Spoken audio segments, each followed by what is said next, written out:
The alleged victim tells me Powell left the scene after they exchanged words. Minutes later, he tells me Powell came back in a truck and with a gun that he used to pistol whip the man in the head.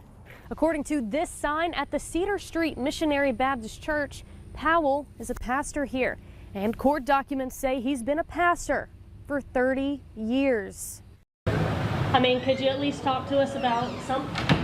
Closed doors and no comments tonight from the elected leader of the town of Mount Vernon. Mayor Eric Peoples still refusing to answer our questions nearly a month after a FOX10 investigation showed leaked body camera video of a controversial arrest. Since airing this leaked video on October 28th, we tried to speak to Mayor Eric Peoples on camera, but he's refused. So we took our questions to the town hall meeting Tuesday night. And when I spoke to you, Mayor Peoples, you mentioned that the council made the decision to go in a different direction to pick a new chief. Is there any particular reason why that decision? There's no particular reason they decided to go in a different direction. While most of my questions were directed to the elected council members and mayor, the town's attorney, Jay Ross, did all the answering. We've reached out to the elected leader of the state numerous times.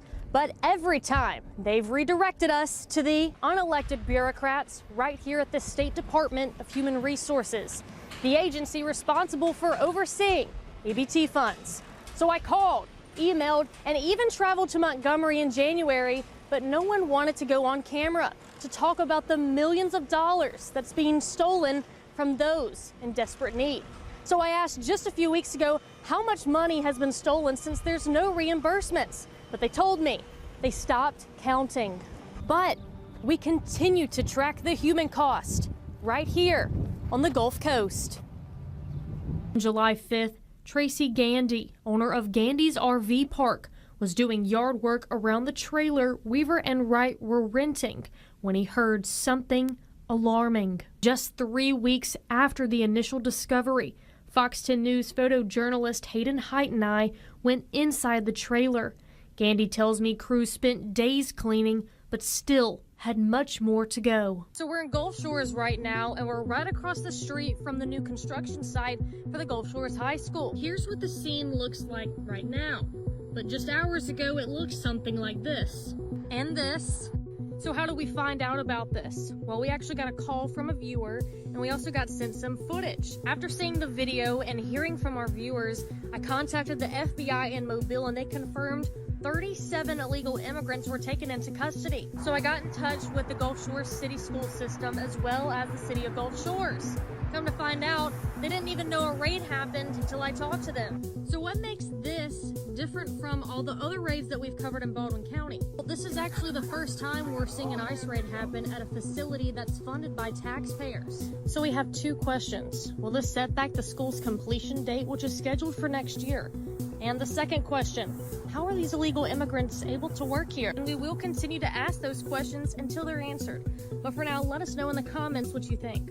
Start with Natalie. Natalie, shortly after that deadly shooting, we got word of yet another shooting just nearby.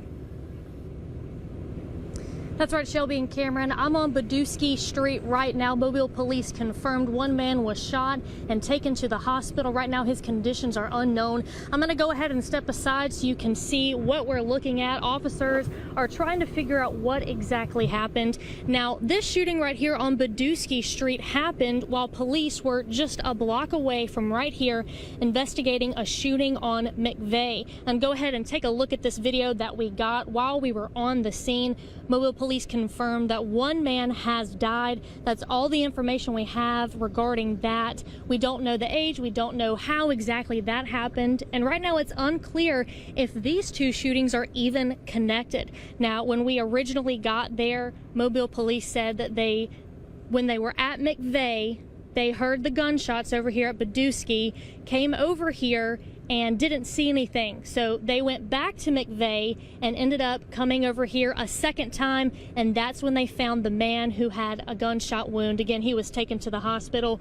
A lot of unanswered questions right now, but we're going to continue to stay out here on both of these scenes to try and figure out what exactly happened. These signs say no parking 2 hours before, during, or after parades. And if you don't pay attention to those, your car could look like this. Last week's raid at this publicly funded school construction site, HSI says 11 illegal immigrants were arrested. 9 of them had re-entered the country after being deported. Tyler tells me they are now working with federal agents to ensure something like this never happens again. You have to get really creative, and so we told you just a bit ago that Natalie is up for the challenge. Natalie, are you on top of the hill and ready to go, my friend? I'm ready, Chelsea and Joe. You guys said I wouldn't do it, but here I am. So we are here with Ellie. Ellie is going to be the leader of this kayak ride down the hill. So here's what we're going to do. All right, everybody, we're going to count down. Ready? 3, 2, 1. Gates says his ribs, spine, and bones were visible, and patches of his fur were missing. Gates tells me when Buddy came here to the rescue, it was heartbreaking, not only because of the condition he was in, but because this wasn't his first time being rescued from neglect.